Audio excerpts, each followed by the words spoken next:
envisagé d'expérimenter la justice transitionnelle. Par rapport à la régionalisation sur la présentation de M. Cissé, vous savez, dans l'accord issu du processus d'Alger, on nous balance la régionalisation comme étant quelque chose qui va amener les régions à se prendre en charge et automatiquement se développer. Ce n'est pas vrai. On a dit qu'on va élire le président du conseil élu au suffrage universel direct. Il est le chef de l'exécutif. L'exécutif, en français facile, c'est le gouvernement. C'est ça l'exécutif. En français facile, c'est le gouvernement. Ensuite, on nous dit que le gouverneur là, qui représente le Mali, ce gouverneur a un contrôle a posteriori. Alors que les décisions prises par l'exécutif régional sont immédiatement exécutoires. Immédiatement. Dès qu'on décide, c'est exécutoire. Le contrôle, c'est a posteriori. Ça veut dire quoi, M. Cissé? Pour ce qui nous concerne, le gouverneur dont on parle n'est ni moins ni plus qu'un consul du Mali. C'est ça la vérité. Ce n'est pas le gouverneur du Mali, mais c'est le consul. Et pour faire passer, pour camoufler, on met le gouverneur. On nous a dit ici que les autorités intérimaires sont amendées ou un peu partout. Encore là, c'est une malice que les gens ont utilisée. Les autorités intérimaires au Mandé ou en Commune 4 en 2009, c'était les délégations spéciales. Aujourd'hui, pour camoufler, on leur a donné le nom d'autorité intérimaire. Alors qu'à Kidal, mais ce sont les groupes armés. C'est ça. Donc nous ne sommes pas contre le dialogue, nous ne sommes pas contre les discussions. Les gens sont au gouvernement, ils ont pris les armes contre le pays. Nous avons accepté.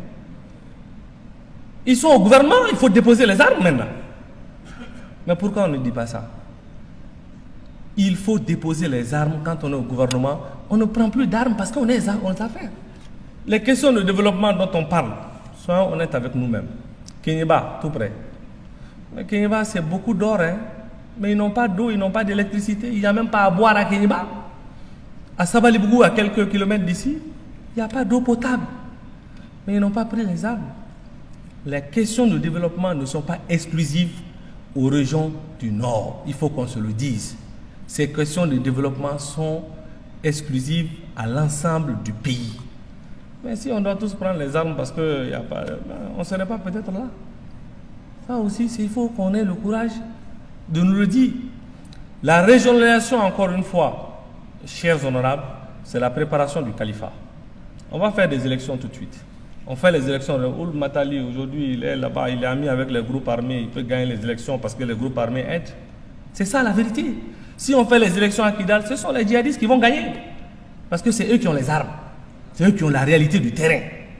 Donc quand ils vont gagner, ils vont instaurer le califat. C'est ça la vérité.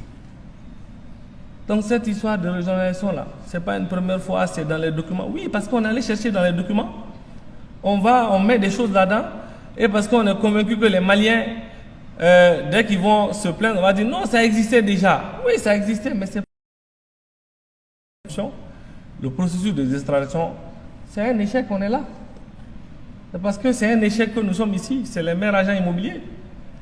Et on n'a pas pu poser les vraies questions du développement au niveau local. La décentralisation dans tous les pays du monde ne peut fonctionner que dans le cadre d'un État fort, un État capable d'assumer ses fonctions régaliennes. On a un État failli. On ne peut pas assumer nos fonctions régaliennes. On va décentraliser quoi? Il faut d'abord construire un État, le renforcer avant de décentraliser. Ça, aucun expert ne peut nous convaincre du contraire. Aucun expert. Nous sommes convaincus, mais les convictions, ça ne se discute pas. Dans l'accord, on nous parle de développement du même niveau, c'est-à-dire on met toutes les régions au même niveau de développement. Mais ça, c'est faux. Dans un quartier, les coins, les zones d'un même quartier n'ont pas les mêmes niveaux de développement. Même le Japon n'a pas pu mettre tout le Japon au même niveau de développement. Mais nous, on s'engage dans l'accord à mettre toutes les régions au même niveau de développement dans un délai de 15 à 20 ans. C'est écrit noir sur blanc là-bas. Ça là, c'est le mensonge. Donc, cette affaire de régionalisation, c'est encore une fois un État. C'est un État dans l'État du Mali. Les régions, conformément à l'accord, aux dispositions de l'accord, seront dotés de tous les attributs d'un État, excepté la monnaie et la partie diplomatie des affaires étrangères.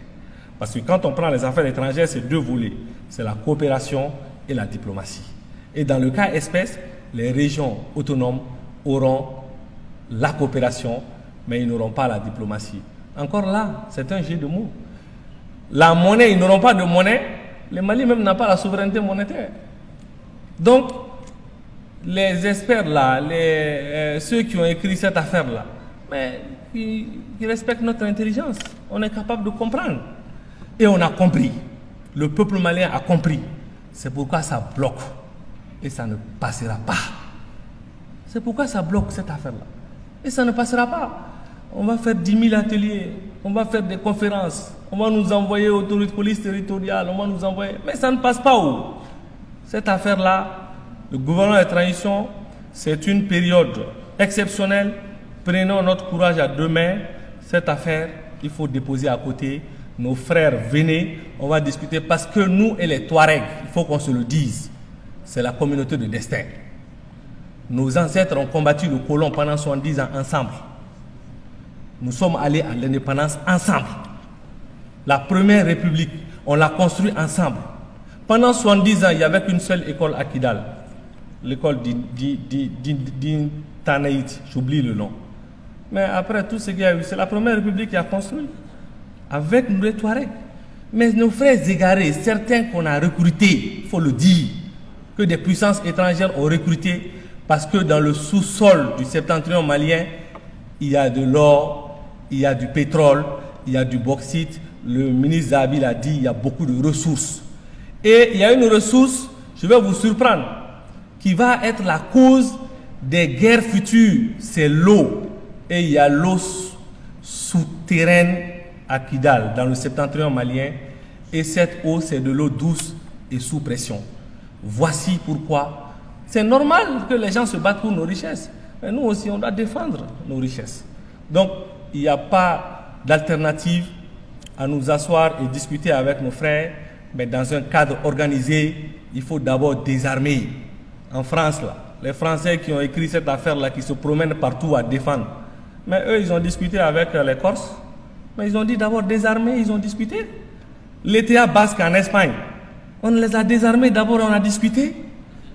Et vous voulez que nous, on discute avec des gens qui continuent à avoir des armes sous notre temple?